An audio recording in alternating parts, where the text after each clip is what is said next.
All right, what's going on, everybody? Today is Tuesday, October 1st. We are back. No show last week. We're going to blame it on the hurricane. Three of us. Hurricane survivors. Yep, we were together in Hurricane Tampa survivors, that's right. for the hurricane. I got a sick video at the top of the Airbnb that got fucking wrecked by the storm, but we left before it happened. So, but honestly, I kind of wish the storm finished the job on me because I'm so fucking bad at betting. I'm about to call the number.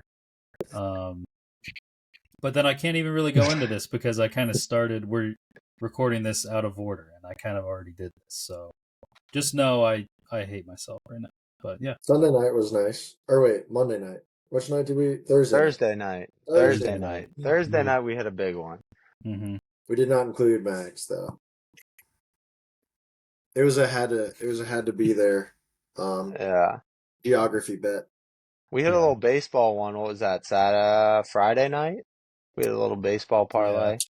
Yeah. And I was not in that one. That was also a had to be there bet, but apparently in the same room.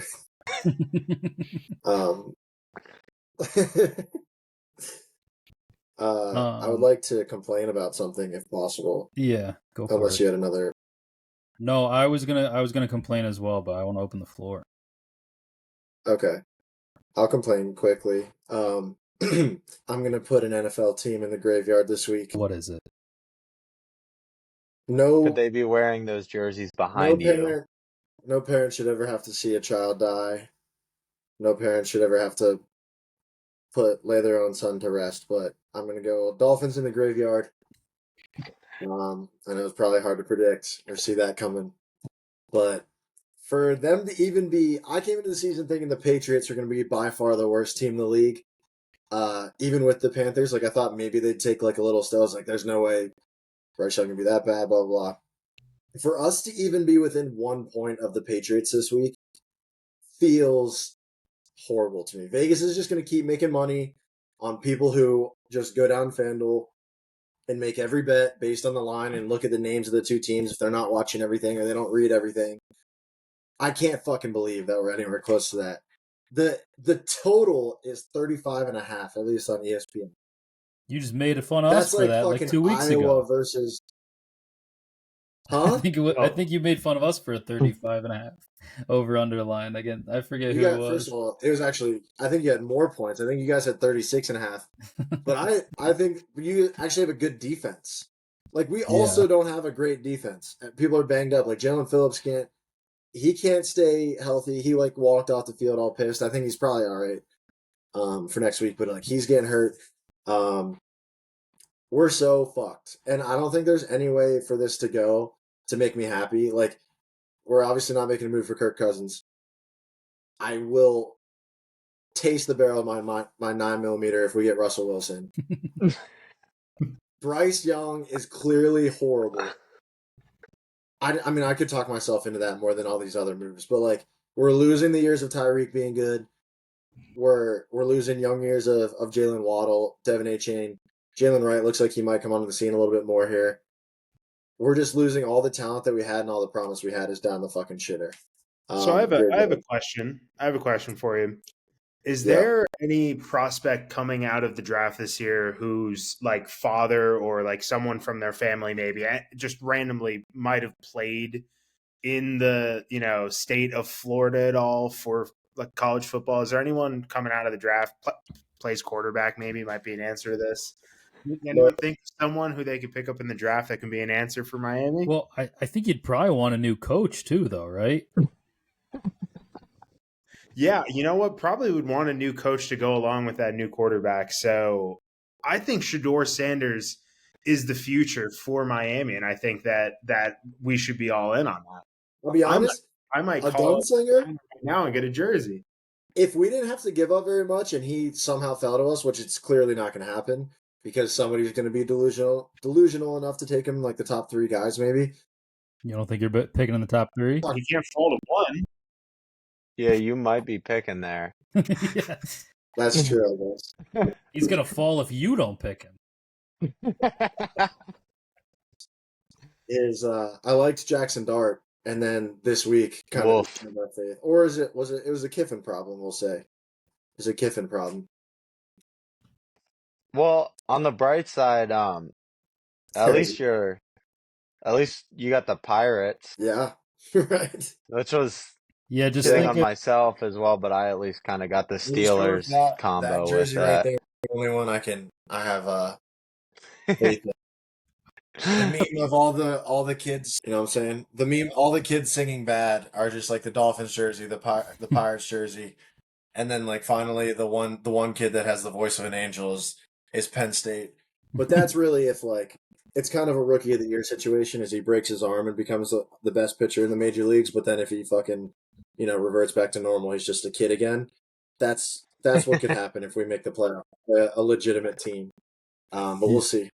Yeah, I was going to say, to put it in perspective, after that entire Dolphins rant, the Pirates are still on the bottom the bottom row of those jerseys, underneath a lot of Dolphins. It's just well, we're really fucking bad. Yeah. Or okay, spin zone, it's the easiest one to grab if I want to wear it out.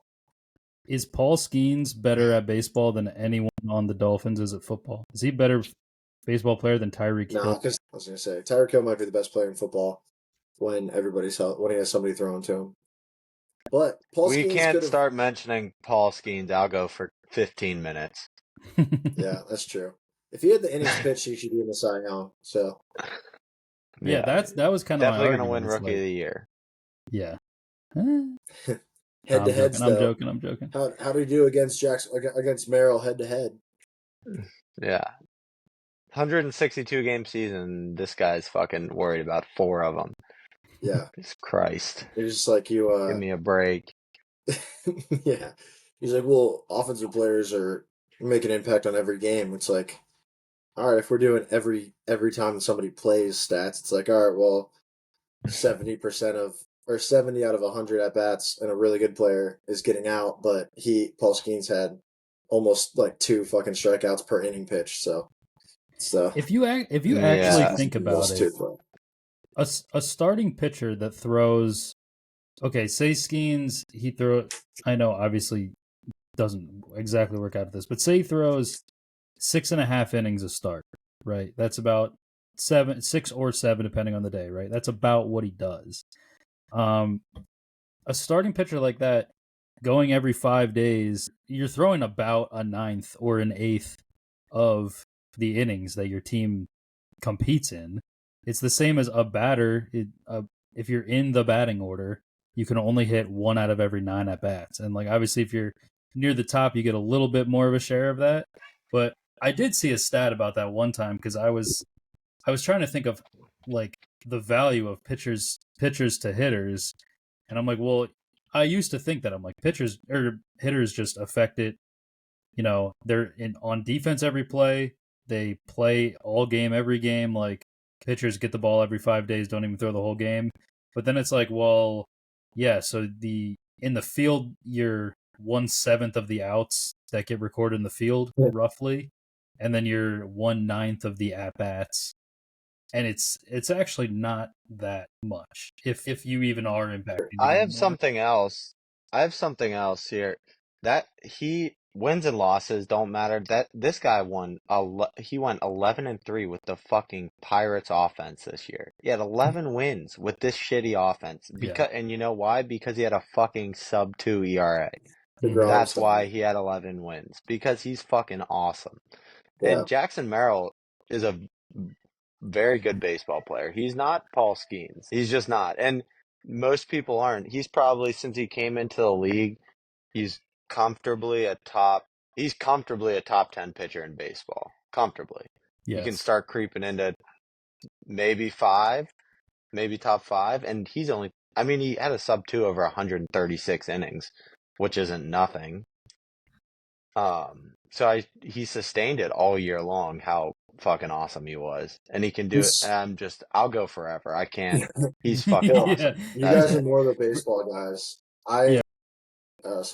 This might exist, but like, if you took, I know like the ERA is a stat, but like if you're trying to compare, do they have any stat to try to do this at all? Like, has somebody ever come up with something to WAR. compare the value of a pitcher versus like an everyday player, because if you do like, you know how like in the show we'll do run differential, like if while you were pitching you gave up 3 but you had like 4 RBIs, you know what I mean? Like, is there a way to do that as if like maybe every run they give up you remove 1 for every inning that they pitch a shutout or whatever, to see that like that compared to the RBIs of Merrill? I think it's kind of WAR, but I also think maybe the closest you can get to it is like ERA plus for a pitcher and compare it to a hitter's WRC plus. I think is like the closest you can get.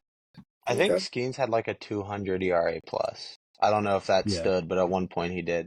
The other thing, like War's cool, but like it varies so much for pitchers specifically. Like I looked at it on Baseball Reference, he's like a win better than Merrill. And on Fangraphs, they're roughly the same, which a 1-win difference for the same player on 2 different things is kind of crazy. All right, well, baseball preview coming up in a little bit, but let's talk a little bit of college football real quick before we jump into the picks. The last game of Saturday, Bama beats Georgia 41-34. This was just 2 different games.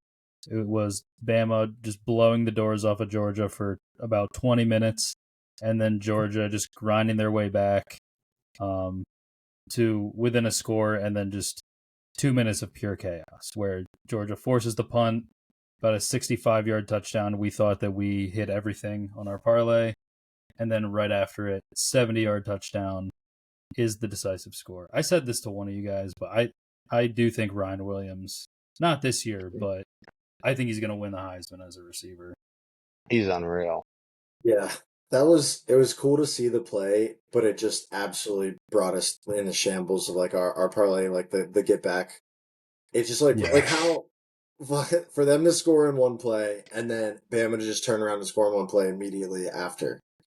Yeah, was just incredible. I mean, it was like you almost got caught up in watching it because it was such a crazy game. They forgot that like you lost the chance of winning like $100. Yeah, or something. But I also feel like I wanted to just ask off the top of your head, was that Ryan Williams catch the greatest catch and run that you can remember, like in recent college memory? probably as far as like pure like actual his athletic ability, probably the other one that popped into my head was the Auburn fucking against Georgia tip drill for a touchdown at the end. But that was just kind of lucky. This one was just insane. I've never seen someone like glide while they were like doing something. That was insane. He could get taunting penalties for his jukes and spin moves. Like it just looks like he's disrespecting the fuck out of the defender. Like that like half pirouette he did, and just the 2 defenders ran right into each other, and then he just accelerates like a fucking Maserati, dude. Maserati. Yeah. Well, that's like the catch that came to mind when you asked that. It wasn't a catch and run, but the body control made me think of like all those catches Jackson Smith and Jigba was making last year, 2 years ago. Like the sideline catches, kind of like D-Hop, like contorts his body and like Jettis does. Like George Pickens. I mean, it's just Pickens too, sure. I had a thought, like, I mean, I'm looking at the rankings right now. I think Alabama deservedly up to the top just because Texas kind of struggled with Mississippi State. And Georgia fell to 5. I don't think people should be punished that much when you lose a top 5, like both teams' top 5 matchup. On the road. Like, don't you think, on the road, but don't you think that if like the easiest one would be for me to say Penn State, but like let's say another school is up there. They the week before, 2 weeks before, they beat an unranked team by 1 point and very well could have lost the game. And then they came back, but at one point they were getting the shit beat out of them. And then they lost and they dropped to 5. Not saying they should be outside of the top 10, but I feel like maybe they should drop a little bit more. I actually don't hate it because I feel like they kind of got punched in the mouth, but then over a longer period of time, they were the better team. They just spotted Bama like 4 touchdowns, which they should be punished for doing. I don't know. Yeah. I don't really care about necessarily where they are right now. I see I wouldn't mind them above or below Oregon. I think also what gets kind of lost is fucking Georgia had a chance to win that game again, and Carson Beck just threw a horrible ball into the end zone. I think I could see them getting ranked or getting put below Oregon, but I think they're both two probably top 3 to 4 teams in the country. No matter how you slice it.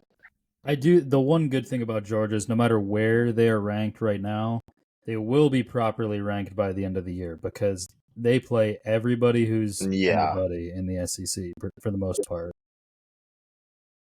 They have just the fucking most insane Bama stuff. has an easier go of it from here on out. Yeah. I'm kind of surprised they didn't shoehorn Kentucky into the top 25 this week, honestly. Yeah, I don't think they crazy. should be, but you know. Well, considering that the first man out is Texas A&M, I kind of judge everything based on like if I think that Penn State has any shot of beating them if we were to get so lucky to be in a position to play against them. And Bama scared the shit out of me in like the first quarter, thinking, "Oh my God, they're just unbeatable." Then if they're beating the shit out of Georgia like this, and then like them leaving the door open kind of made me feel a little bit better. But obviously, we don't have as like crazy of, I guess, both sides of the ball as Georgia and Bama feel like, and Jalen Milroe seems like far and away the best player in college football.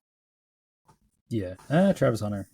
But I have banged the drum pretty hard for Jalen Milroe. Oh, yeah. He was running fucking wild. Yeah. Yeah. It is like, it's jarring how fast he is compared to SEC opponents. Just as a big dude. Yeah, I feel like he's not big. a Cam Newton comp because he's not that big, obviously, but he is like big and fast as shit. Like is like Josh Allen the closest comp to him? Like, I don't know. Yeah, maybe. That Ole Miss game though, to revisit the Kentucky thing, I was like very much a Jackson Dart like guy. Maybe not as much as like Corey, but the quilted hoodie. No, not me.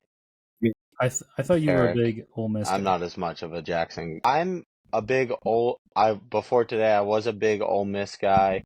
Just in general the last 4 years when they're playing somebody that they're supposed to beat the shit out of. Mm-hmm. Because Lane likes to run it up when he can. That's true. And that was just more so in terms of betting on them rather than like how good I actually think they are. Yeah. Which I thought they were better than Kentucky. Obviously, I bet on them, but that was some of that play calling for Ole Miss. Like they called the game in the second half like they had a true freshman making his second start. Mm-hmm. Like there were a lot of head scratchers to me. Play down QB draws. Yeah. Yep. Third and long. Yeah. It didn't make sense to me. They were so not aggressive, and that's usually what they are. It's just like always after it the whole time. Yeah. The quilted hoodie with the just window pane sunglasses and then putting 17 on an unranked opponent and losing. That's a little tough. Yeah. That is tough. Other stuff from this weekend, Miami Wild game with VT that they ended up surviving. We were at a bar. It was just a safe space for like 50-year-old dudes with like white goatees and fedoras. They were just all over there, and they all fucking had Virginia Tech, and it was ridiculous. On the Florida boss. Yeah, I was thinking like these guys, because they were like cheering pretty loud for something like right as we walked in. I was like, okay, these must be Miami guys. I forgot how many fucking schools are in Florida and that they all dislike Miami other than Miami fans. Yeah. Yeah. Michigan nail biter against Minnesota. I just don't think Michigan's that good. I think USC. I think maybe we thought Michigan was better than we thought because they beat USC, but then USC they did end up killing Wisconsin, but that was a game for a very long time, and I think maybe just USC's actually not that good, and Michigan still is not that good. They can't throw. Yeah. Yeah. At all. Despite orgy. He just has the most wide open helmet of all time. He should be able to see everything. You can't see shit. Yeah. Penn State beat Illinois though. We didn't. Well, first of all, we should have covered the largest spread we've ever had against a ranked opponent. I think ever is the stat. Should have covered. We have that kicker, Sahadek, who is, I think, coming out of high school. He was like I don't know, maybe like the top kicker or whatever. But it almost makes you feel like with the struggles we've had with actually him specifically the last 2 years. Like, is it worth spending a scholarship on a kicker every year if you're not sure what they're going to be, or is it more beneficial to just poach, like play the transfer portal and find, because that's going to be like, it wasn't a problem this time. 21-7, I feel like it was a lot more of a dominant performance than if you just looked at the score. Like Corey, you were saying it after the game. I think the game, we were a lot more dominant than it looked, but the kicker's going to be a real issue against teams like maybe even like Michigan. We don't play them this year, but kickers, like that kind of thing. Like to your point, I said to your point, I think you should just poach. Like big schools should definitely just poach kickers. Yeah, because I think, in the pre-transfer portal, I think the best thing to do was to probably wait to give them a scholarship until they like prove that they can actually kick in games. So it probably makes more sense to like just grab a mid-major kicker and give him a scally and have somebody who makes more than 40% of their kicks. Yeah, would you rather play 100,000 fans or like the 15 that show up to your stadium, kind of thing? Although I guess that could be an issue too. Are we still like? I don't think they really let Drew Aller loose yet. Like, it feels like a lot of, which we ran the ball really well, but it feels like they're kind of just like, they got the reins on him still. I'd like to see him, because we're not going to be able to, I mean, he's looked better this year than he did last year. Oh, for sure. In my opinion, I think he's looked a lot better, but. Well, people are getting open. Like, yeah, people are getting open. That fucking helps, because nobody was open at all last year. And like he still makes some like head scratcher, not like poor decisions, just like, wow, he missed that one by fucking 5 yards. Yeah. But I think he's good. I don't know, because they don't like, we didn't really need to throw the ball a ton, but we're going to have to against Ohio State. We're going to have to against Oregon. Yeah. We play Washington. Do we play Oregon? I always forget which one of them we play. No, we play Washington, yeah. Which who's not very good, but at some point they're going to have to let it rip. Yeah, every year I do the same thing. I'm like, when we don't beat the shit out of people that we should beat the shit out of, and I like think of Illinois as that, but I mean, they're a ranked opponent. They're 19 or whatever. Coming off a win against Nebraska, like conference opponent. And then every time I'm like, oh, we're just playing vanilla, because we have like every year you wait till like 3/4 of the way through the season is when we get the bulk of it, when we have to win the big 2 games against Michigan or Ohio State. And I'm like, we're just playing vanilla until we get there. But like, we've had a million different OCs that don't really change up too much. And then you get to those games and you're like, all right, cool. We can uncork the offense and our defense is pretty solid. And I feel like Tom Allen's kind of scaring me. Of the last 3 defensive coordinators we had, he's definitely like my least favorite so far. I just feel like he doesn't make adjustments fast enough. Like Bowling Green's prime example. And I don't know. I like Kotelnicki, but he's got a lot to prove for me. And then keeping it in the conference, if nobody else had anything else to say. Does it feel like Ohio State's just kind of like quietly skirting through and staying at like 3 and no one's saying anything about them other than that Smith kid? Like, I feel like no one's talking about him at all. Like, I don't hear anybody talk about him. I was trying to figure out a way that that Ohio State, because of kind of the schedule that they've had, and like if they would go through undefeated, win the Big Ten, like the rest of the fucking top tier teams based on the rankings are all SEC teams. So I'm like, is there a way that they could kind of luck out with the draw? And I think one issue with the playoff format is that there's not a reseed. So the number 1 team in the country is probably going to be the SEC champion. And the best non-conference champion is probably also going to be an SEC team, and that's going to be the number 5 team. So they're going to play the number 4 conference champ, and then probably that'll be like the semifinal. So there's almost a way where like the 3rd best SEC team is like who you want to be, because then you'll get like a 6 or a 7 seed, and then you could just roll up that side of the bracket, and you would have to beat Ohio State to make it to the national championship, where all these other good teams have knocked each other off on the other side of the bracket. Yeah, you got to find the sweet spot. It'll be interesting to see how this first year shakes out. See like where the pockets are that you want to be at. Yeah, Tennessee comes to mind when you said that. Mm-hmm. Just I don't like a team that they just put up points. I don't know if I'd want to catch them in the second round. I feel like if Ohio State came up against a Tennessee, like they have Iowa this week, they got Oregon the following, and yeah, they have to play Nebraska, then us. Really, the only other person they play this year, if we're considering Michigan is kind of shitty, I can't believe they're at 10. It's really just us and Oregon. And I feel like with how different our defense plays than like an SEC, I mean, it's probably the most comparable conferences in terms of defensive strategy, but like, I just feel like Will Howard is not going to get it done for them. And I think Tennessee could be kind of solid, but they're also like Tennessee's probably the SEC's version of, I don't know, maybe us, or a tier below us, maybe. Yeah. I just like projecting it out. So I think now after this win for Bama, like it's probably Bama or Texas is going to be the SEC champ. Probably whoever is not would be like the 5.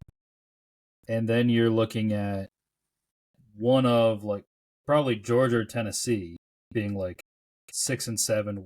If one of those 2 teams ends up as 8 or 9, and then that's the 1 seed's draw is to face them, and then the second best, like that would be fucking ridiculous. But yeah, that could be a way that Georgia just like sneaks back into the national championship. Is they end up as like the 6 or the 7 seed, and then they just like win a game at home, go kick the shit out of Miami at a neutral site, and then they face Ohio State in the semi or some shit like that. The last thing I want to, this is a 30-second bitch for me, but Cam Rising is a football player that does not play football. That's all I bet on Utah. They won the big game last week, and they just can't. He can't fucking stay healthy. It's annoying.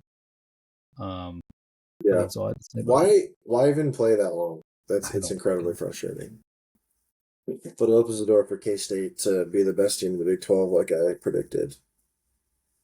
I think. Well, aren't you special? So, NFL picks. I think last episode I said that it was. I think I deemed last episode Bloody Sunday. This was fucking Bloody Sunday. I don't know how many Bloody Sundays we can have until it's just a deemed a normal Sunday. But Eric led the way at 8-8. Corey 7-8-1, Mags 6-9-1, myself 5-10-1. Ironically, my Bengals -4.5 was the only one that hit in the parlay, so I'm doing something right at least. But yeah, through 4 weeks of the dick picks, we are 0-4 as a squad. Everybody's 2-2 though, so we're just perfectly imperfect there. Overall standings here: Corey at 57.1%, Eric at 54.7%, Mags 47.6%, myself 44.4%. I did have some stats I want to share with you guys about just how bad I have been, if I could indulge you guys for a second. Yep. So it's been 16 picks a week so far, obviously, right? Everybody's played. This is our first week of buys. I have, so picking 16 games a week, I have 2 weeks with double-digit losses, and the 3 of you guys have 1 combined. No.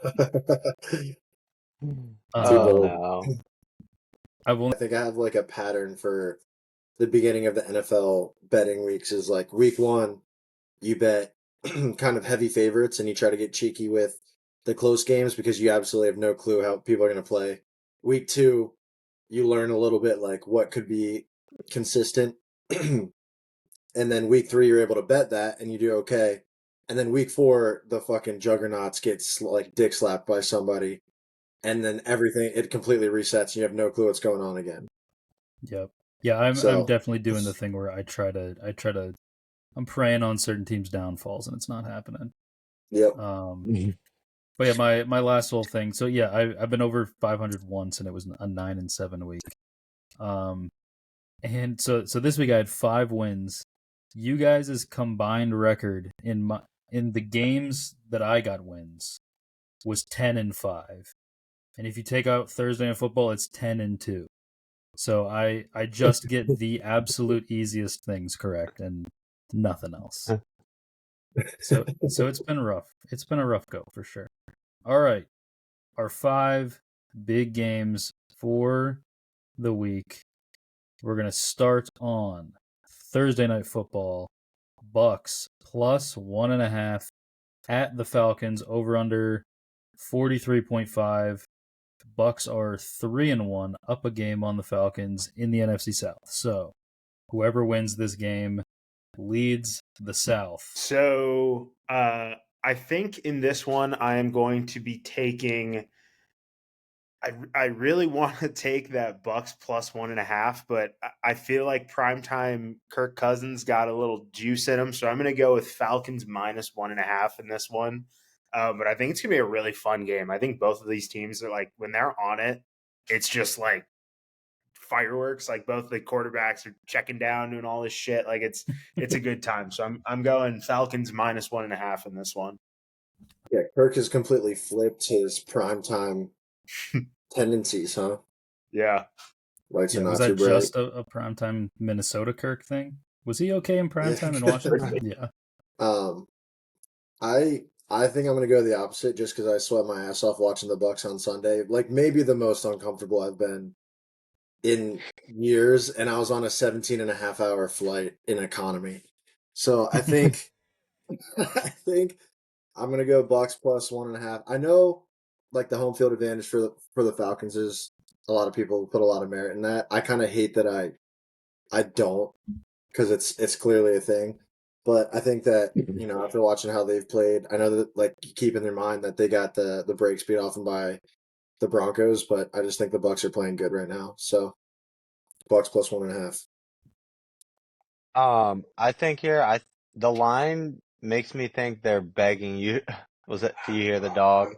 Yo, I actually didn't hear it until you asked if we did, but now I Just a remember. little bit, yeah. Oh, sorry. Yeah, I feel like they're begging you to take the Bucks here with the line.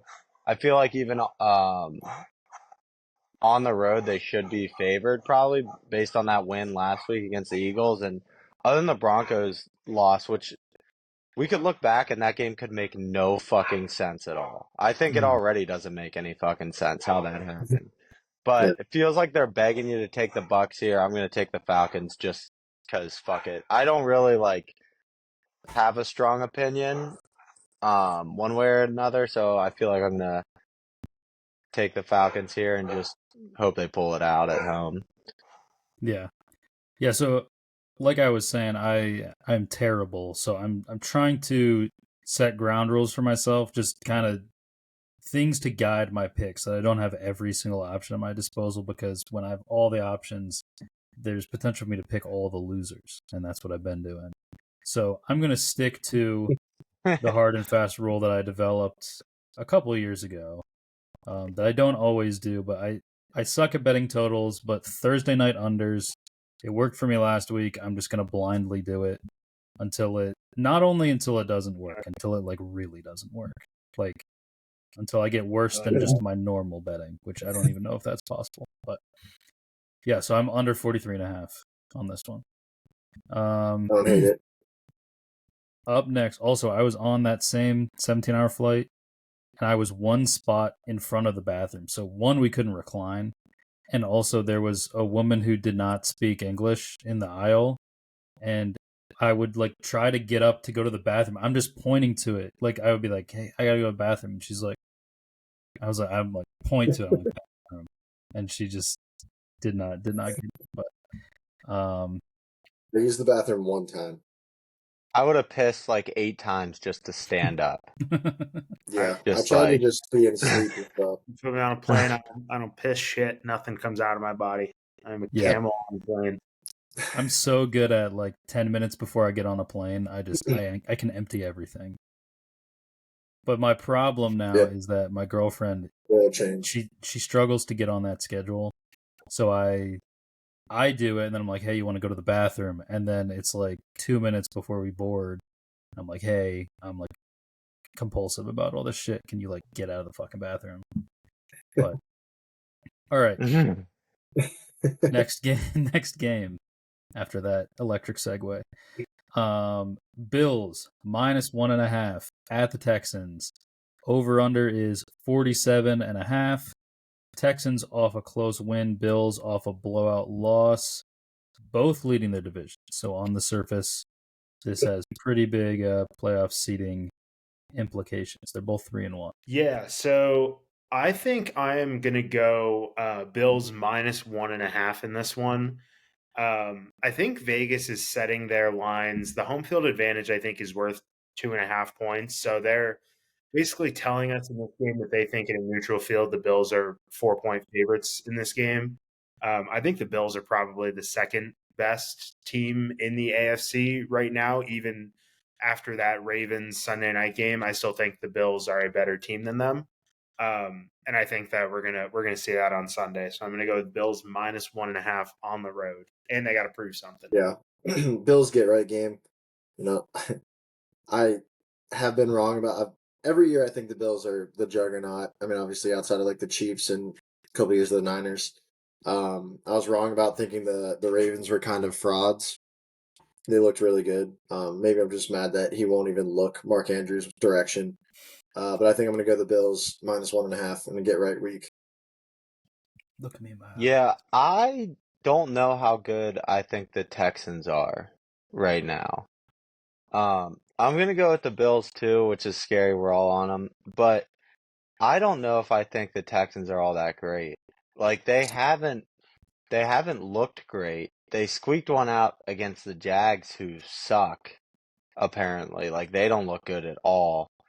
I get it's a division game and everything, but the Texans just they haven't looked great, and until they do, I'm staying away from them a little bit because I feel like their lines have a lot to do with what they did last year at this point because it's still early in the season. And I'm not a believer yet. I think CJ Stroud's good. I think they have a good roster, but they just they haven't shown all that yet. And I think Bills bounce back game as well after that fucking primetime ass kicking. Yeah. Texans squeaked out against pretty bad teams. Just real quick, the Yeah. Colts, the Bears, and then they got blown out by the Vikings, and this week just squeaked it out against the Jags. So I like it. Yeah. That was kind of the point I was going to make is they have a little bit of Chiefs syndrome where they beat everybody, but they never cover ever. And they keep getting these like minus like 4.5 to 6.5 point lines. And I just keep taking them because I'm like, they're a good team and they're beating everybody. Like they're going to win by a fucking touchdown at some point. And they never do. And I think the fact that they just keep winning and like the public opinion's high on them, that the Bills -1.5 off a blowout on the road, feel like people would think like, what the fuck is that line? But that kind of makes all the sense in the world to me. I hate that we're all doing it, but I'm also taking Bills -1.5. Get right game.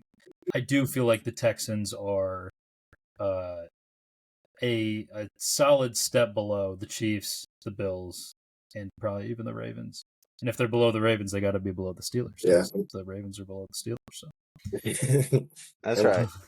We got a Joe Mixon refresher going around circulating Twitter this week too. So you sent me that video, and I was. I don't know if you guys saw that. Does he hit the girl with the chair? I saw so many chairs in that video. I was getting ready. I was like, which one is he gonna pick? And then he just punches her in the fucking. No, I think I'm thinking of like a video from maybe like a 30 for 30 on LeBron at Villa Maria or whatever. But yeah, no, I mean she did not put her guard up. That it's an all-time like announcer moment. I've described this before, I think, to you guys, but there's a great, I think it's like their bowl game right after that happened. I think he's playing in the bowl game when he was in college, Oh and my Brent gosh. Musburger is the announcer, and he is. I've never seen someone defend any action harder than he defends Joe Mixon's domestic Really? violence. Where he's like, How does it feel like something no one talks about?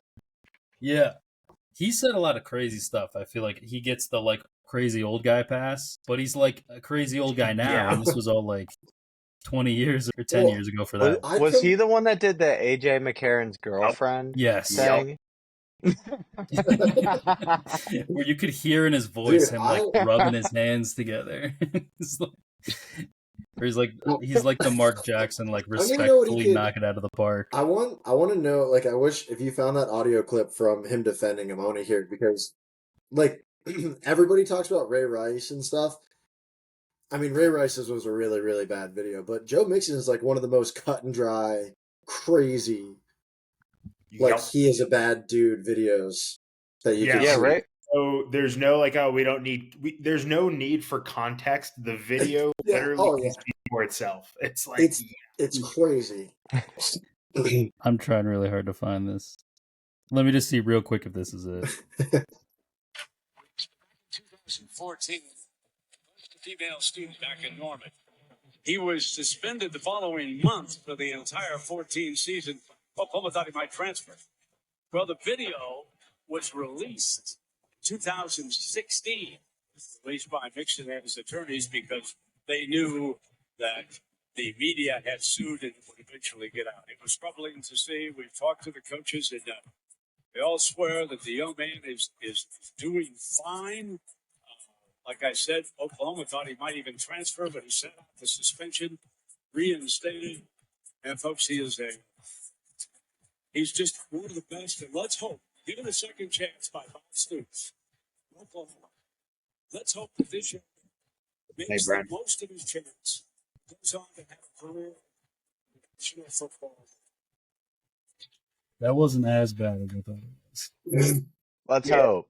Oh my There's God. one. It was second down. I swear to God, I remember him going on a rant about it. And then at the end of the rant, he goes, "It's second down." Like as the play is starting, he gets like so mad.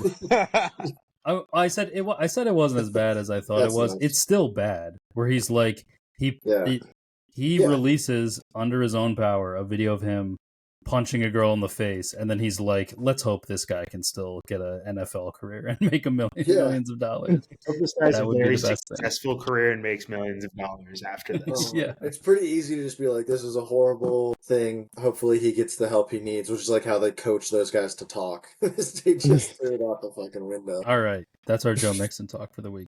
Deshaun Watson is going to be so thankful that we focused on Joe Mixon this week. All right. Next game.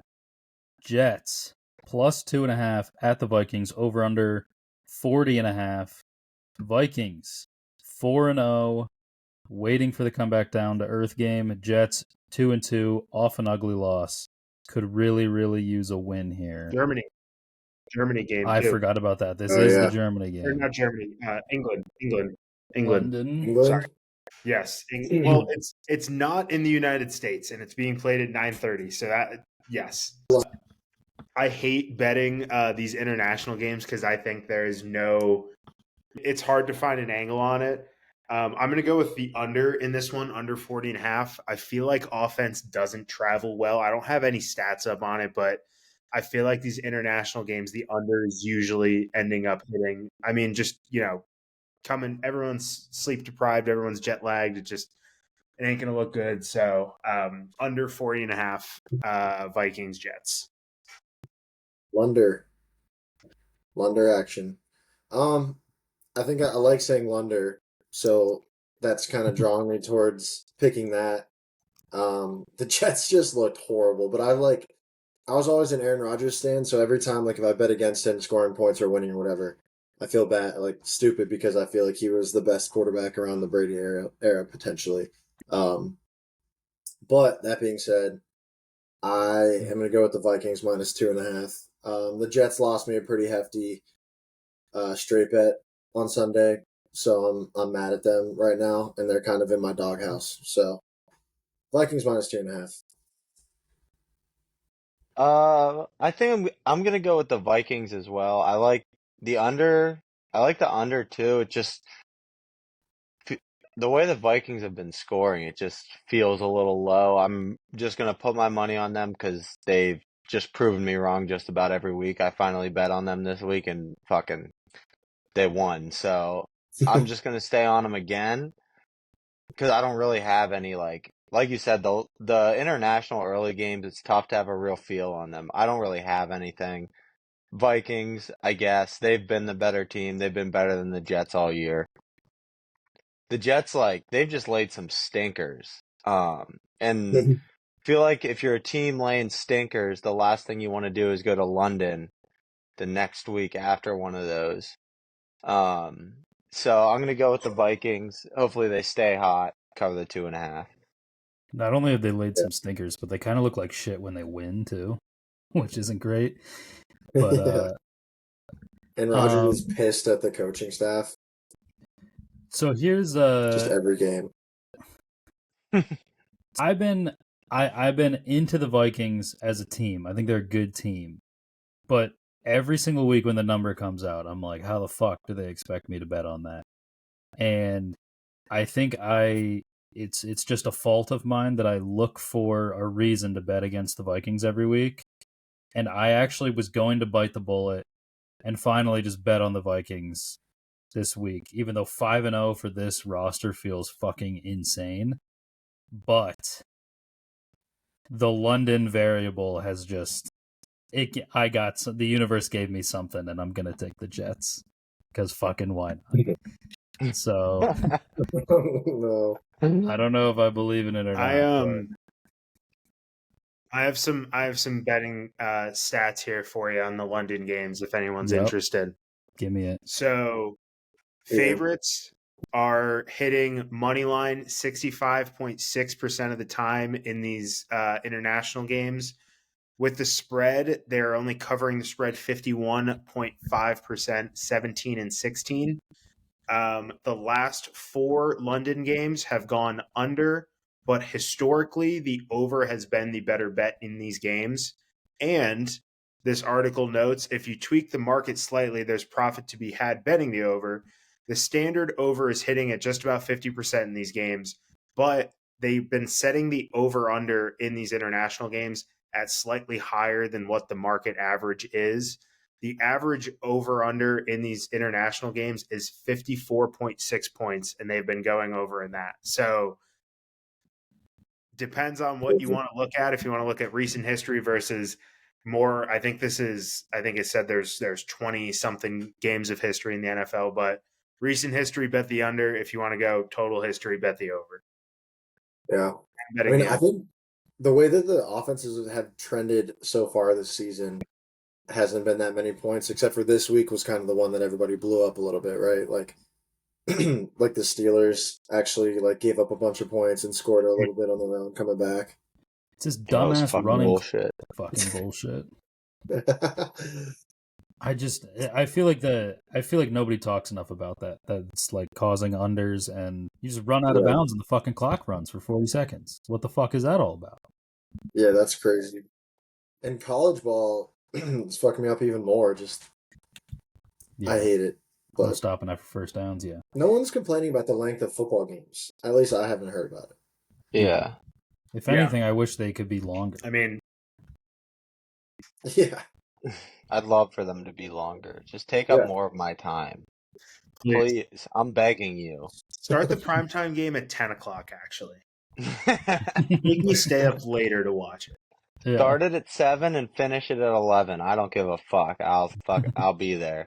Just wait. We're probably a year away from games in Dubai that are the UFC events that it's going to start at 3 a.m. or some shit. And I'll be fucking right up with my cup of coffee. No, you won't. I'll be fucking right there. with my little fucking Steelers jersey on. Steelers should be playing in Australia. I'll be out there fucking a day afterwards. Just a baggy Steelers jersey, no pants, with the like "Mom, I threw up" look on him. With the honk shoe hat Yeah, and a candle. So I have that exact fit in my Yeah, you do have it. All right. Big division matchup here. Ravens -2.5 at the Bengals, over under 50.5. Two teams that their record is probably not what they were hoping for to this point. Yeah, I think I'm gonna have to go Ravens -2.5 here. It feels weird picking two road favorites, but this Bengals team, it just feels like they're kind of free falling right now, and they're just not playing very well. I think this Ravens team is kind of finding their groove a little bit with Derrick Henry and Lamar, and that offense is kind of clicking. And I feel like this is going to be blowout potential for. Was that me? Oops. I think this is blowout potential here for the Ravens. Yeah. I've been wrong about them too many times already this year. That this is kind of purely just rectifying my incorrect takes. I'm going to take the Ravens -2.5 also. And I feel like for you guys especially, and everybody in the AFC, their worst nightmare of like, oh, Derrick Henry's slowing down, and him signing with the Ravens is kind of like the beginning of the end thing. And, like he's not going to get as many touches because Lamar's going to steal from him. And then for him to be fucking awesome again is incredibly annoying. But yeah, I just think the Bengals, I think Joe Burrow's hurt. Corey, I'm ready to have the conversation you brought up before about is he wildly overrated? I know he's been hurt and that's why he's playing bad, but I think he might be. How do you not, like, a hand injury, he couldn't in a whole year, whole off season, he didn't come back and look any better? I don't know. Ravens -2.5. Yeah, I don't know how long we're gonna give him to like be healthy again. Like, how long does he get before he's just not a top 3 or 4 quarterback anymore? I fuck both these teams, first of all. The Bengals always have been a bunch of scumbags, and they always will be. The Ravens, just fuck them in general. But I think I think they got too much for the Bengals. I think the Bengals, they've kind of been relying on their offense has been a lot of splash plays, which is great, but I think, that's the Panthers. Um, and I think the Ravens got a little too much for them defensively. I don't know if the Bengals are going to be able to stop the run. Which if you can't stop the run against the Ravens, you're just fucked. That's it. That's all it is. You're fucked. I think the Ravens are the better team. I think the Bengals are probably better than what they've shown so far, but I mean, this happened last year too. Like, they just never really got going. And then Burrow got hurt, which who knows if they would have gotten going, maybe they just fucking wouldn't have. And it is what it is, but I think the Ravens just got too much for him here. I know they're coming off a big win. Normally in the AFC North, I'd probably take the points at home with the Bengals, but I think the Ravens just got too much for him here. Yeah, so I actually looked some stuff up because I felt like one team owned the other one with them two as a quarterback, and I couldn't remember which direction it went. In the Lamar Burrow head-to-head, so not in their eras, because I know both guys have been banged up and missed a decent amount of regular season games, but in their head-to-head, Pussies. Lamar is 4-1. They've played pretty close to each other. Honestly, Burrow's, I mean, it's almost the exact same amount of like yards. Burrow 8 total touchdowns, 7 passing, and 4 picks. Lamar 8 touchdowns, 2 picks. And like their yards per attempt are like very close. Like they're very close in all of these stats. Lamar obviously a little more rushing yards, but the Ravens just always kind of find a way to win these games. But that said, like them off the big win, the Bengals kind of like on the up and up. I don't love a side, so I think I'm just going to bet the under because I think these are two teams that everyone's used to talking about their offenses positively, and they both tend to underwhelm. I bet one of the two is able to maybe throw up some points, but I feel like 50.5 is kind of a lot. So I think it'll either be a close, low-scoring game or it'll be a blowout, and maybe they can still keep it under 50. But so I'm going with the under there. And our last game is Sunday Night Football. Cowboys plus 1.5 at the Steelers. Over under 42.5. Mags. Nothing like that Heinz Field. The yellow seats pop at night. It's just something about That's it. right. Something about those yellow seats at night. The towel's going. I think I like the over in this one, 42.5 points. That Steelers defense could not stop shit last week. I think, am I wrong? And isn't the Cowboys defense kind of banged up right now? Did I read something? Yeah, Yeah. they are. They're kind of bad too. Yeah. The Steelers Big 12 figured out country. they're allowed to score touchdowns last week. I think CeeDee Lamb is going to be running all over the place. So I like the over in this one. I think it's going to be a lot of fireworks for a little Sunday night matchup. Yeah, I was kind of hoping that I was banking on all three of you taking the Steelers to cover the spread, which makes me feel like Mags thinks that they're going to lose. I'm not confident on either side. Yeah, so I unfortunately I do want your teams to do well, but I think I'm going to go Cowboys plus 1.5. You're such a hater. I don't know why. Every week They're it's kind of that my or the Ravens, under. but the opposite side is every week. I feel like I'm taking the under every time. That's also a hater move. We have a developing still under. It's not a hater move. I want you guys to win. I want you guys to do well, but if I'm looking at it, I mean, like, do you think the Colts have a better offense than Dallas does? No, but Say probably not. That was a better officiating performance than I think that we're gonna get this Sunday Night Football for the opposing team. Well, I apologize, but the Cowboys. I'm hesitant to say it could be a get righter game. Not get right. They're not going to be like great again, but they might get righter this week. And if Mags thinks there's going to be points scored, I just feel like in a shootout, you guys can't hang with that offense. That's all I'm saying. Cowboys plus 1.5. We scored 24 this week. Thank you very much. Just wait until we talk about Graveyard. Oh boy. All right. Well, I'm going to do exactly what Eric thought I was going to do. I'm going to take the Steelers. I bet on them every fucking week. I don't really care. Just going to keep doing it.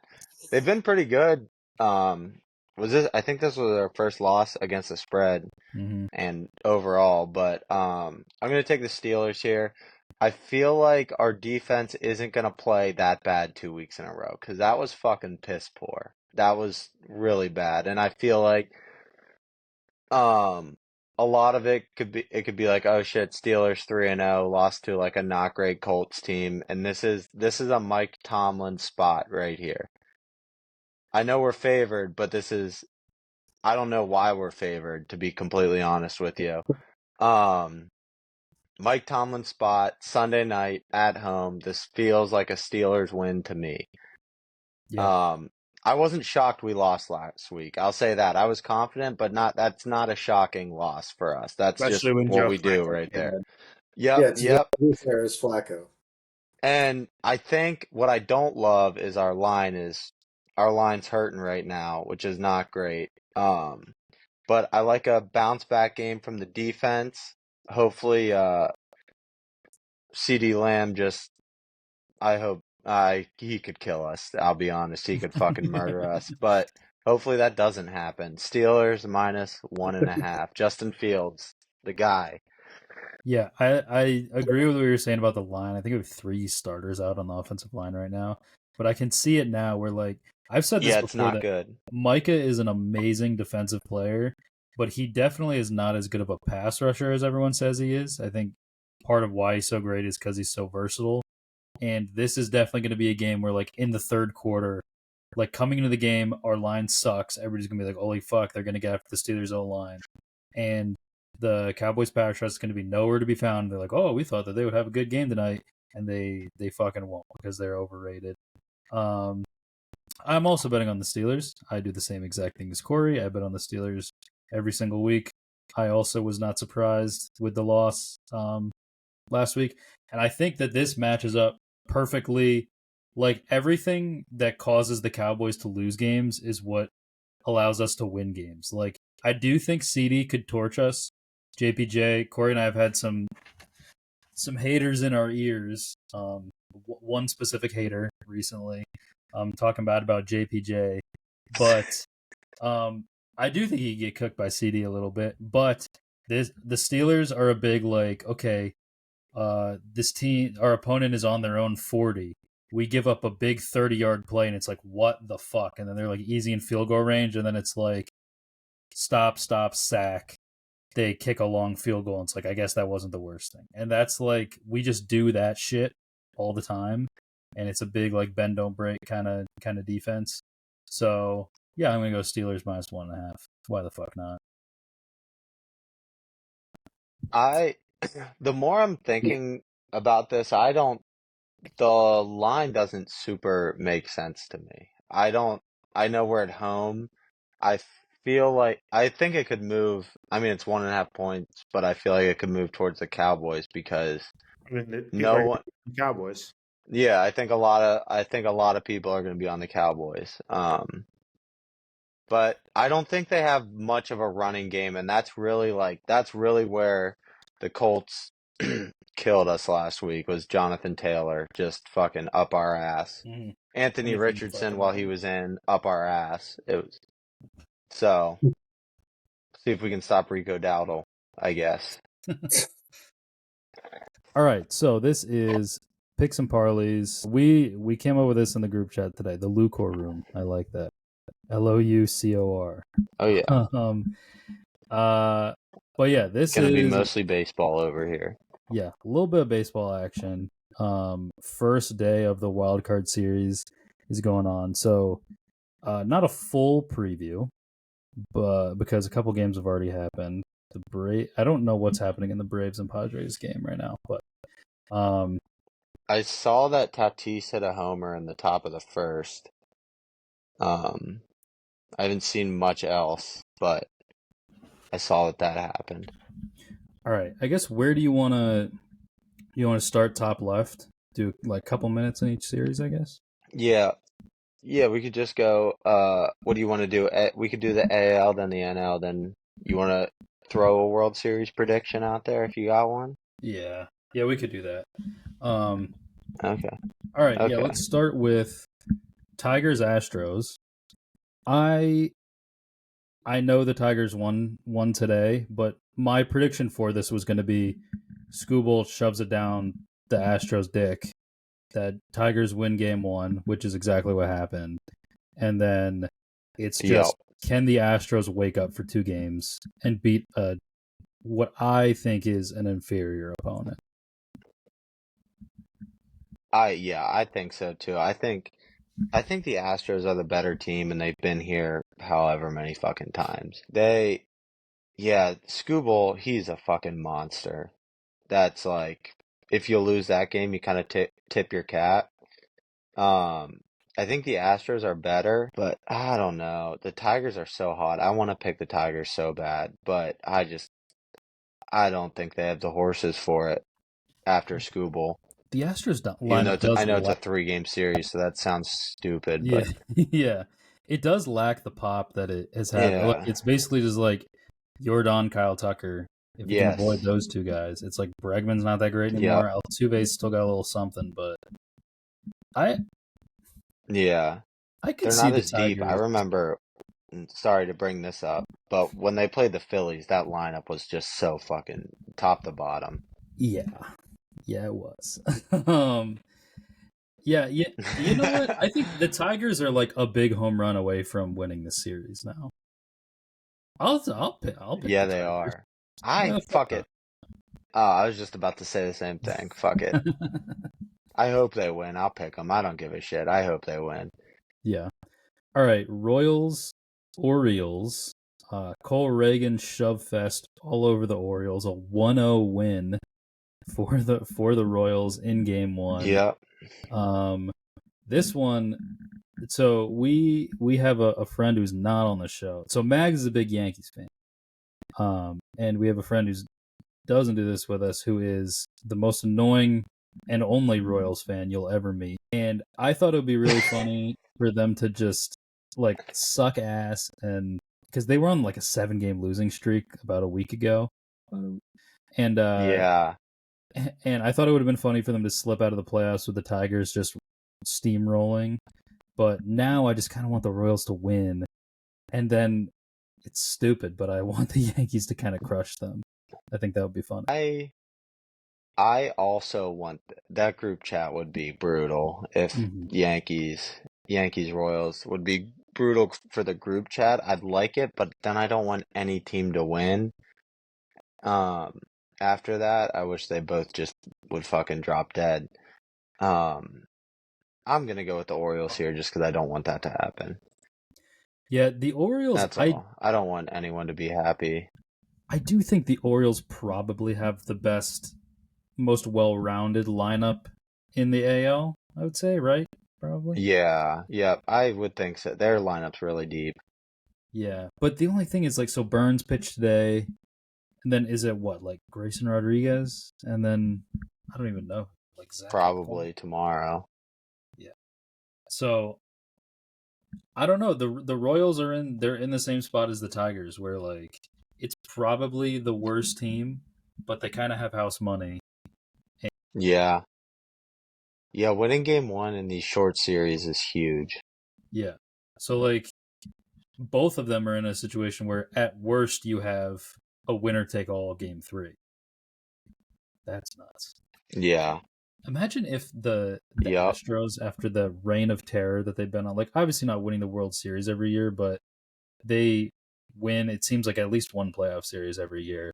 And, like, if they lost to this Tigers team, that would be fucking crazy. Oh my god. What was it? They were like 6 straight LCSs or something like that? Yeah. Appeared something insane. I think I think I'm going with the O's here. I think they come back, win the next 2. Anything can happen, but I think they're better even though they only I would have picked them this morning, so I'm just going to stick with it. Yeah. I think I'm also going to go with the O's. I just think part of my thing all year with the Royals has been, like, yeah, Cole Reagan's been really good. Seth Lugo's been very good. Like, I believe Singer's been pretty good. But coming into the season, the whole thing with the Royals is, like, those guys are not going to be that good. And I feel like to respect myself and my own takes, I have to say that they are not that good. They blow it to probably the best lineup in the AL. I'll take the O's. Why not? What do you want to hop over and do the NL, or do you want to do the AL to the LCS? This is a big, like, how do you do March Madness thing, which I usually would pick the... I'll do that. Let's go over first round. I was going to say, first round. That's how I do March Madness. We'll just do all the first rounds, the wild card rounds. Okay, Mets at Brewers. I just realized every single visiting lower seed won so far. I gotta look up the Braves game. You go first for this while I look this up.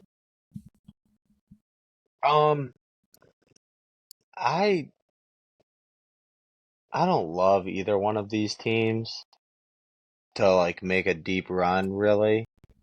But I'll go with the Brewers here. I think I don't really have a good reason. I don't think the Mets are that great.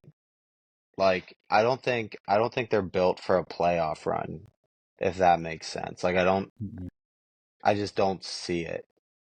I don't see it. They can get hot.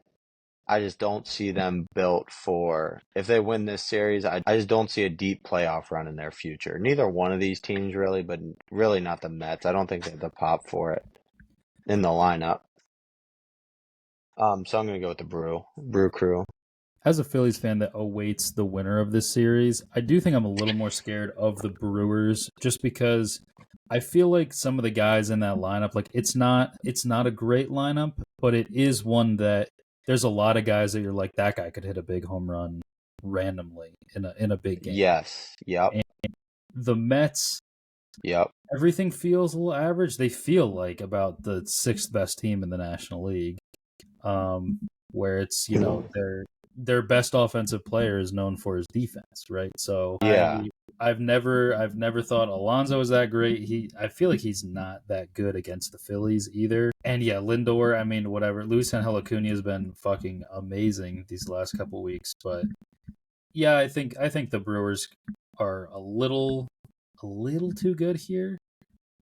But I guess, did Freddie Peralta pitch today and they lost? I don't know. I think so. He must have, which is right? not great for them. Yeah. The only thing with the I Mets would too assume is he like did. Yeah, I think so. I didn't. the Mets have played. They played the Phillies, and then I think they went to Atlanta, and then they had the rainouts, and then I think they played the Brewers in like their last couple games of the regular season, and they went directly to a doubleheader against Atlanta yesterday. Like the pitching has got to be catching up with them pretty soon, and like the Brewers are, I feel like they got to get like a BP inning in one of these games. Yep, the pen's gonna fall apart at some point. That's also why I don't love them to make a deep run, because their pen's already taxed as it is, and I don't think it's that great either. I think the Brewers probably have a better bullpen than them, so I'll ride with that. I'll ride with the pop in the bullpen. Same with me. Last one, Braves at Padres. The Padres, we were talking about this when we were on vacation, and I feel like the Padres were like 50-50 at one point, and they ended the season like 94 and 60 whatever, 62 or 68.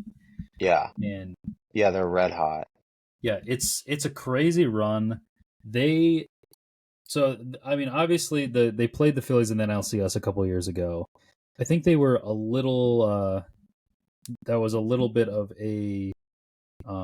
What is the word I'm looking for? They played better than they actually were, I would say. I think the Phillies did that too that year, so that's not a huge knock. But I feel like the roster's kind of caught up with them, and I think that they are like a far better team than the Braves, to be completely honest, especially with the Braves' injuries. Like it's basically just everybody from that previous team has grown into like being a better player, and then they lost Soto. But then they have Jackson Merrill, who's but Rookie of the Year runner-up. Yeah. Right. Yeah, I mean, yeah, so he's obviously not Soto, but he's replaced like maybe 80% of the Soto production. And then I feel like a lot of other people have gotten better. And like, I mean, like Michael King's been really good. Dylan Cease has been really good. I think I like the Padres. Yeah, I do too. I'm with you on this one as well. I like the Padres. I think they got that they have the pitching now that they didn't necessarily have before, with at least with Cease, who's like he's a true ace. He's really fucking good. Mm-hmm. And their pen's better than it has been. Their lineup, it's good. It's pretty solid. They have a good lineup with Tatis up there. Obviously, he's a superstar, but I think they got too much for the Braves here, even in a short series. I think their lineup's better, which is crazy to say about the Braves right now, as like based on where they were last year, where they were like one of the best teams of all time offensively. But they've just been kind of sluggish. They haven't really met expectations. They haven't, like, it just doesn't feel like they're gonna do anything. Like they almost missed the playoffs. It feels like this year is kind of just like it's not their year. Yeah, and I like the Padres here. I think Padres are up 3-0 in Game 1 right now as we speak to, in the top of the third. So there we go. All right, back over to the other side. So we've got the Tigers moving on against the Guardians. This is about as far as I think the Tigers go. I think there's there's being a Cinderella, and then Yep. there's just making an irresponsible pick. And I think that picking the Tigers would be irresponsible. The Guardians, it's just a pitching factory. It's like it's not a lot of names that really wow you right now, but they're just like they're all fucking good. Like they're all just like they get the most out of their guys. It feels similar to what the Phillies have cooking right now with Caleb Cotham of like there's some guys who like we're a good prospect. There's other guys that just failed other places and they show up and the Phillies have been able to get the most out of them. I feel that's similar to the Guardians. And I think over a 5-game series, I mean the offense it doesn't really pop. It's like J-Ram and then just like a bunch of dudes. Also, I just looked at his name. This John Kenzie Noel guy, I think he's a rookie from Cleveland. Yeah. Nickname is the password, I think. Is it that guy? I don't know. It is crazy.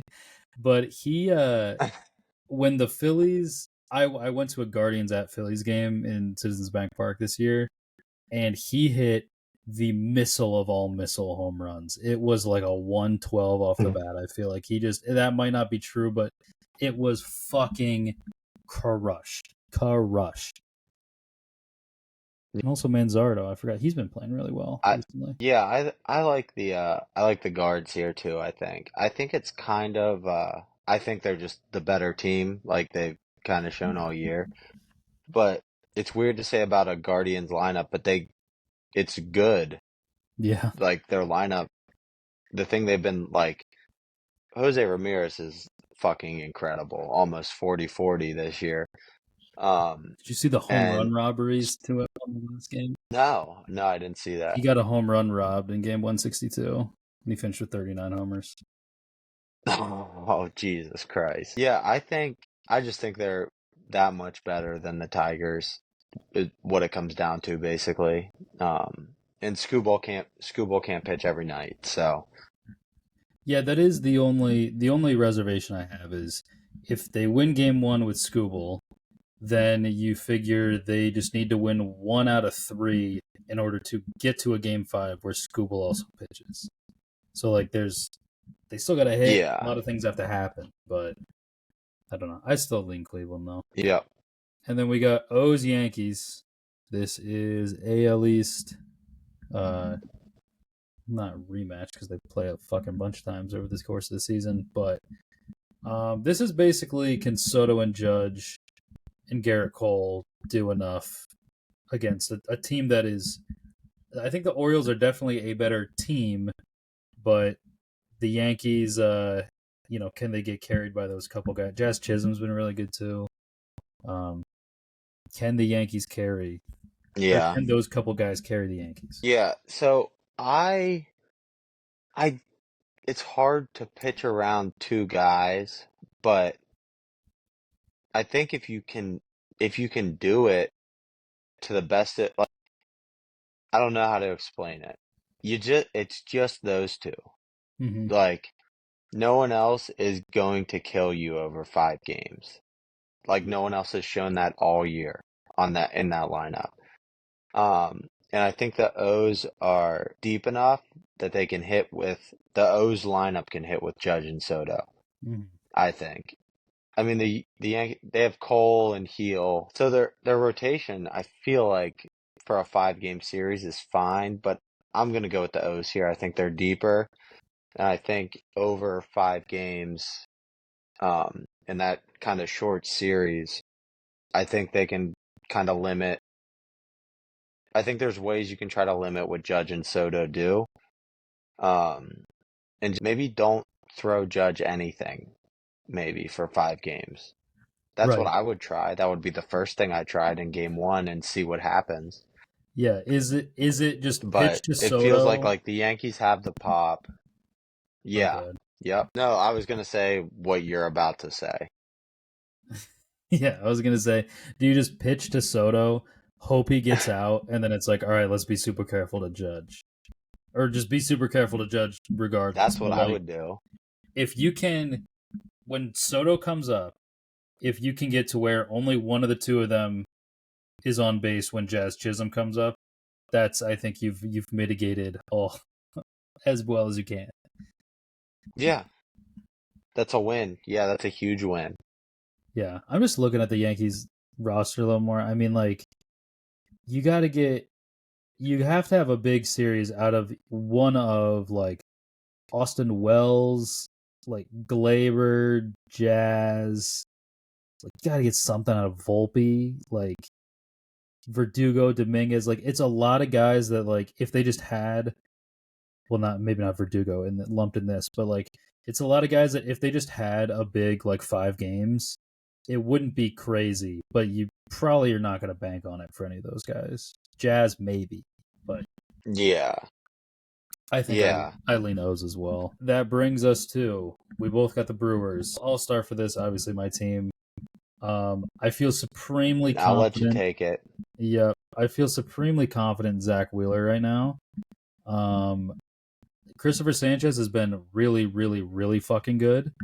The question mark becomes game 3 and 4. I think you need a really big game out of either Nola or Suarez. Nola is a guy that I notoriously complain a lot about because he is very good for long stretches, but he always gives up the big home run. He gives up like a 3-run homer like every game. But every other batter he fucking faces, it's lights out the whole fucking time. Suarez has been a really good postseason pitcher, but he appears to be fucking broken right now. I don't know what his deal is. So yeah, I think you figure it's going to be hard to score runs against the Brewers. The lineup has not been very good recently. So you're hoping that, Wheeler carries him to a win. Sanchez could maybe do the same, but I think there's a decent shot you're going into game 3 in a 1-1 series, and you're looking for one of those two guys to have a really good performance, or the lineup to finally wake up in order to get you to a situation where you can be giving the ball back to Wheeler in game 5. I still like the Phillies overall, but I definitely have concerns. Like, I think last year's Phillies team, out of the two that went to the World Series, lost in the NLCS, and then this team, I think last year's team is probably the best one. I don't know. The pitching has been unreal at times this year. So I think I really like the back end. I really like the beginning of the rotation. It's getting those role players to do it when you need it. Yeah, I mean, you're a Phillies guy, so I'm not going to tell you anything you don't know, but I think you like the top 2 in the rotation more than you really like anyone in the Brewers, and you're coming off the bye and they're coming off a short series already. Mm-hmm. But yeah, everything else you just said nailed it. I like the Phillies here. I think they're the much better team. Yeah, I think the one thing that could be really interesting with the scheduling here is the Mets won game 1. And I think we did just face Freddie Peralta. Yeah. I mean, we just faced the Brewers, and kind of all their pitchers were fucking all over us. So it doesn't really matter who we face, I guess. But just the potential for Peralta and Wheeler to not match up head to head, I think, is pretty interesting. But still, like, I like Christopher Sanchez more than Freddie Peralta, like you were saying. I think I even maybe like Aaron Nola in a big game more than Freddie Peralta. But yeah. On the bottom here, Padres, Dodgers. I kind of like the Padres. I don't know if I'm crazy. Oh, man, I do too. It's just like... The Dodgers always do this, dude. They always do this. It's what we talked about with the Yankees, where it's like, it's Soto and Judge, and then a lot of guys who should be a lot better. Yeah.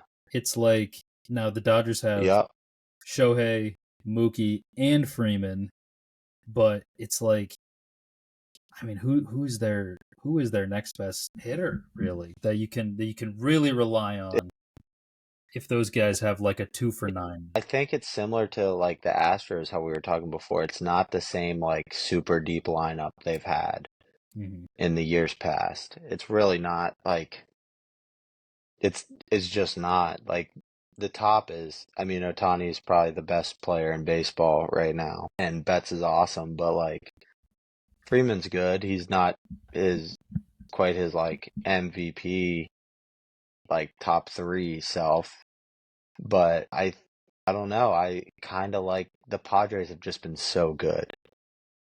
They've just been fucking incredible. And I think it's also like a little brother, big brother type of thing in the division. I think the Padres can beat them. I do. The year that the Phillies and Padres met in the NLCS, the Phillies did beat the Braves and the Padres did beat the Dodgers in those division series. So is that in the back of their minds? And I mean, I'm looking at the rest of the team. I did forget about Tasker Hernandez. He's definitely their next best hitter. He is. But then it's like, it's a lot of guys that sound good, but like in practice, is it really that good? Of like Tommy Edman and Kevin Kiermaier, Andy Pajes, and Max Muncy. Like, are you really getting big postseason moments out of a lot of these guys? I'm not totally sure. How injured? So, just when the Pirates fell off a cliff earlier this year, I had to put the brakes on my baseball season. I just couldn't watch anything anymore. Ripped my heart out. How injured are the Dodgers still? It's still their pitching. Yeah, offensively they're fine again. Pitching wise, they are still. I know Glasnow's on the 60-day. Gonsolin, I think, is on the 60-day, and I think Gavin Stone still is. Jesus so Christ. They have. It's like they're rolling Bobby Miller out there. Huh? Is he back up? Is Bobby Miller back up? I don't think so. I don't think so either. I didn't see anything about that. Dude, I've been fucking. The West Coast baseball has just been off my radar. Yamamoto weighs 170 pounds. That's crazy. Yeah, I mean, from what I'm seeing, it looks like their 4-man rotation would probably be some order of Yamamoto, Buehler, Flaherty, Kershaw. I'm not seeing, but I also don't even see Bobby Miller on the IL. He might just still be in AAA. He pitched against the Phillies earlier this year, I think. Fucking Michael Kopech. If Michael Kopech gets the last out of the NLCS to beat the Phillies, that'll be crazy. God, their bullpen, I forget how fucking good their pen is. I think the Dodgers. You know what? Yeah, I think they are the better team. The Padres just haven't lost. Yeah, it's what if they never lose? That's what's going on. Yeah, what if they just don't? What if they just keep not losing? Yeah. All right, I'll go Dodgers. Okay, I'll go Padres then. Fuck it. We'll just split that one. All right, and then ALCS, we both have Orioles and Guardians. This is a tough one because I feel like the Orioles are like the pre-crowned team of. I mean, Gunnar Henderson was really good in the first half, and everyone's like, "Oh, MVP," and it's like still really good, but kind of fell off. Obviously Jackson Holliday is like the number one prospect, and they have a lot of other great pieces to the lineup. And then it's like they went and got Burns. They had some injuries to the rotation, but like Grayson Rodriguez has been really good at times. Obviously, who the fuck is the big ass? Who's the big dude that their closer that they lost like at the very beginning of the season? Oh, Felix Batista. Yeah, that they lost last year. Yeah. Tommy John. Yeah. Yeah. So like he's down. Cano is still pretty solid, but it's like their pen is super questionable. So I feel like it's a roster littered with guys that everyone. I think I already kind of said this for another team too. I forget who, but like you would not be surprised if any one of these guys just take over the series. Like Anthony Santander feels like a guy who could just randomly hit 4 home runs in this series and just propel them to a win. Yeah. I'll let you talk while I keep thinking. I don't know who I want. So, oh God, I want to take the O's. I'm gonna hedge myself against a team that's down 1-0 in the first round right now and just pick the Guardians. And that's it. That's a great fucking I think all the reasons I think all the reasons you said. I think the O's have a really deep. They have a like their lineup is just what does it for me. Like it's 1-9. Like there's not really an easy out in there. Which I think can really wear down a staff, especially a bullpen over 6 or 7 games. But I think if any team really is built to withstand that, it's the guards. And I don't know. I just hate the city of Cleveland. Jesus Christ. I don't really like Baltimore either. Um, I'll go with the guards. I This think they pull it out. Yeah, this is two AFC North fan bases in disguise here. Yeah. Yeah, that I always forget about because I don't care about their baseball teams. Right, and they're in the AL. Yeah. I think I'm also going guard dogs. I think it's just I like the point that you made that the Orioles have to win 2 in a row just to get to the DS. Yeah. And Cleveland has all year been the team that I don't quite understand why they're so good, but I understand that they're so good. And it seems like it's other than J-Ram is already a very quiet superstar, and then it's just like a lot of guys that you've only heard a little bit about who are all contributing. And like I said, the pitching is just like they could like MLB The Show like auto generate names and like throw one of those guys out there, and if he's in the Cleveland organization, he's gonna have like a 2.80 ERA in over like 140 innings, and it's gonna be like, who the fuck is this guy? Tristan McKenzie was supposed to be a difference maker. I don't even fucking know if he's on the roster right now. I don't even see him. Yeah, it's just always hurt. Also, they have Clase, who is fucking as nails as it gets.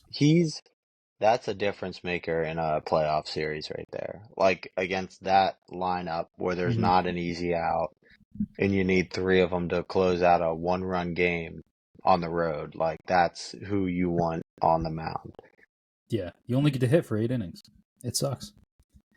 Yep. Yeah. All right, back to the NL. Phillies, Dodgers. Well, Dodgers for me. I'm taking the Phillies. I mean, I can't not do it. Yeah. There's just something in the bank when they start to build momentum. There really is just like the pitching just locks you up for like 3 or 4 innings, and then just when the game is turning into a slog, there's one big hit or one big home run or a 2-run double or something like that. And it's not even really stringing those together. It's like you need like 2 or 3 of those moments a game. And the Phillies lineup is not built to clog the bases up necessarily and then get that big hit, but it is a lot of guys who can get an extra base hit at any time. I think they have decent like righty lefty guys at their disposal, and they're also just my team, and I'm not going to pick against them. I think if you get 2 Wheeler starts and 2 wins out of them, I think you could scrap together 2 more wins against the Dodgers. So I'll stick with the Phils here. Yeah, I got them against the Padres. I like they're just like built. Their roster is constructed for postseason baseball.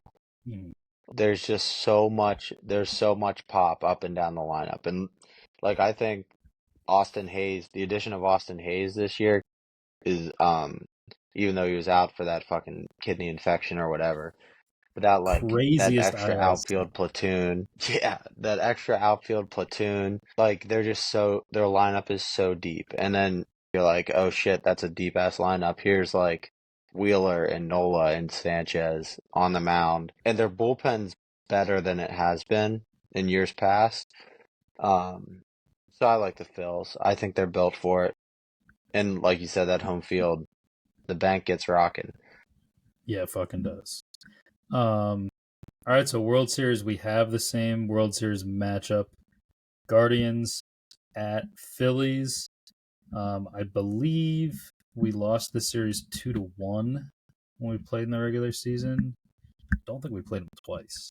Although I don't know if that's a thing if you play everybody twice. I think there's some cross-conference or cross-league matchups that you only do once. But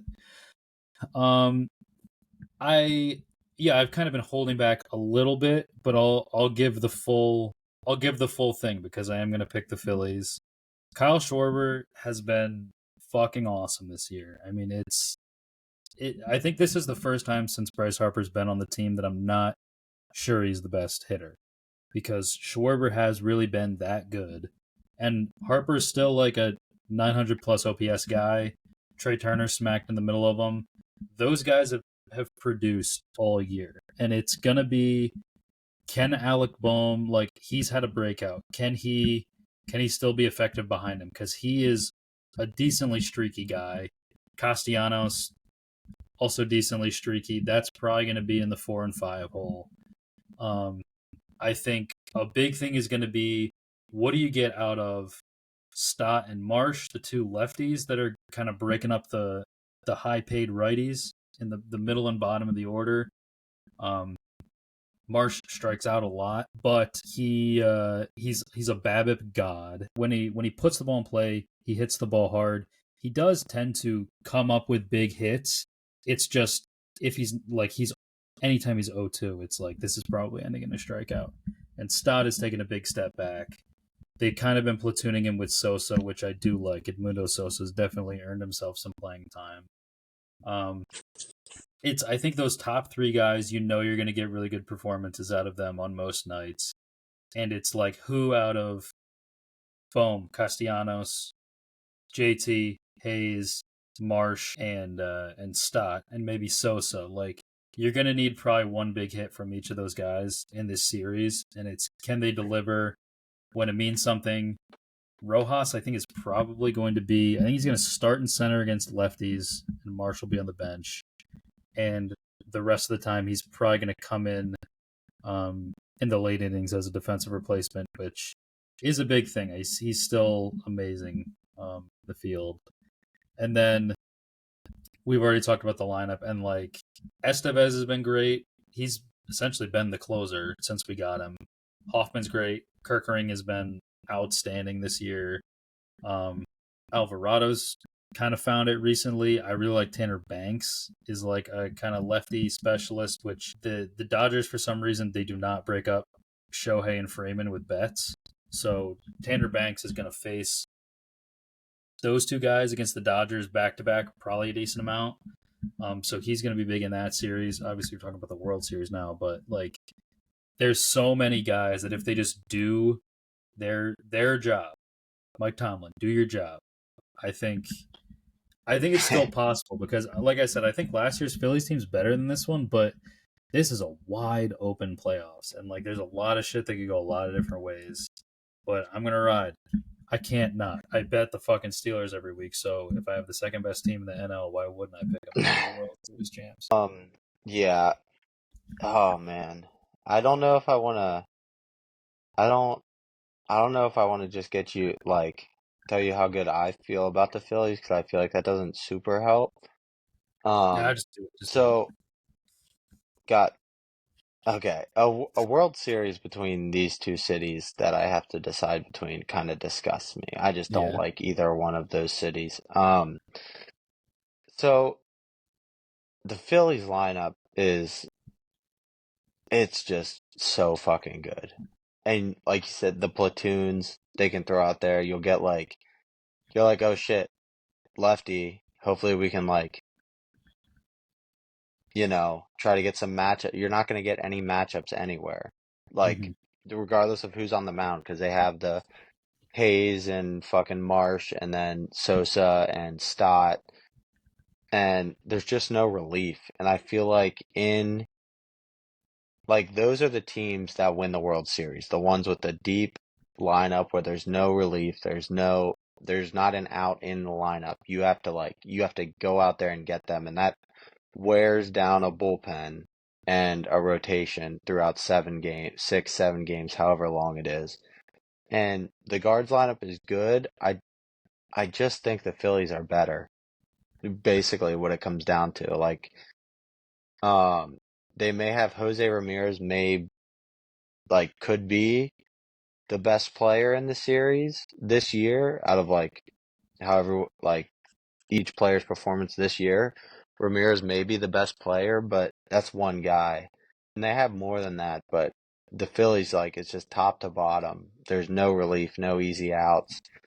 And I mean, you still might only have 8 innings to hit each game because Clase's over there on the other side waiting for you. But I think it just like, I think you could see some of what with Clase, maybe that like the Chapman 2016 Cubs run where he was just out there every single night. Mm-hmm.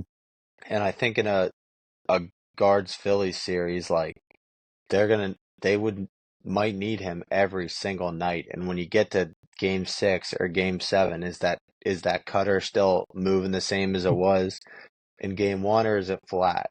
And not saying like, oh, Class A is going to be weaker, but like those are the differences in playoff baseball, like just that small thing. And I think the Phillies got the lineup to take advantage of that. So I'm going to go with the Phils. Yeah, the good thing for him is if the cutter doesn't cut, it's still 103, which is fucking stupid. It's still, yeah. Yep. But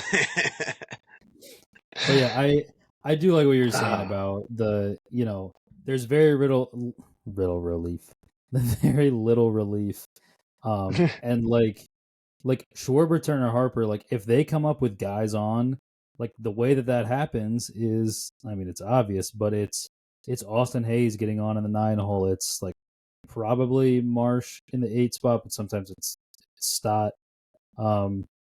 Like those, like Stott, Yeah. Marsh, Hayes, Sosa, JT will probably be in the 7 hole. Like those guys, if they can clog up the bases a little bit, you're gonna get a couple Schwarber bombs. Trey Turner is, I don't know how a dude who is so skinny has so much pop, but he's got a little whip to his swing, and It he doesn't is make like, sense. he is a Yeah. crazy like extra base hit guy.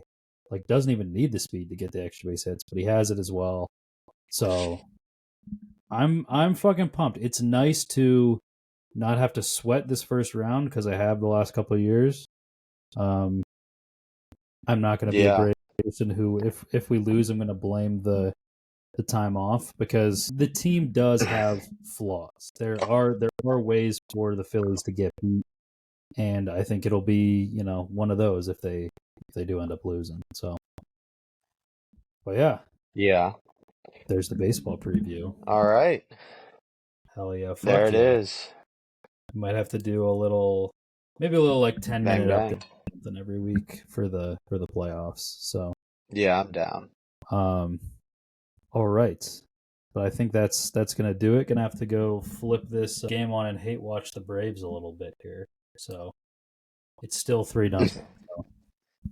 All right. All right, sounds good. Well, thank you guys so much for listening, and we will see you all next time. That's right. Boom.